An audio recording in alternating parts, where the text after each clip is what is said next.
So guys already চলে এসেছি আমি মেয়ের বাড়িতে এখানে। আর এই যে এটা হচ্ছে ছেলের মেসো, আর আমি বর্তমানে প্যান্ডেলের ভিতরে একটা ঠিক আমরা বসার জায়গা করছি, ওই বসার জায়গায় চলে এসেছি। আর সব বরযাত্রী মিলে আমরা বসে আছি সেখানে প্যান্ডেলের ভিতরে। আর এখন বর্তমানে দেখো পুরো বরযাত্রীকে দেখাচ্ছি কতগুলো লোক এসছে সব। এই যে ছেলের মেসো টিফিন খাচ্ছে আর আমরাও টিফিন খেয়ে নিলাম, আর খাওয়ার পরে চলে গেলাম।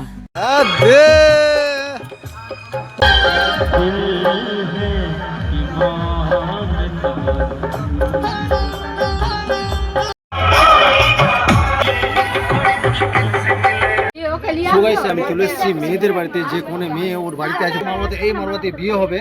আর এখানে দাঁড়িয়ে আছি, আর এখন এখান থেকে চলে যাবো প্যান্ডেলে খাওয়া দাওয়া করে। আমরা দেখে দিলাম পুরো লোকেশনটা, দেখো এই যে মেয়ের বাড়িতে এই মারবাতে বিয়ে হবে। আর এই যে এটা মেয়ে ক্যামেরাম্যান আছে ভাই, এই যে দেখো দেখো পুরো এই যে বাড়ির লোকেশনটা দিচ্ছি, পুরো বাড়ির লোকেশনটা। বোন, আর এটা বোনের ননদ, আমার এটা ছেলের কাকু, এটা ছেলের দাদা।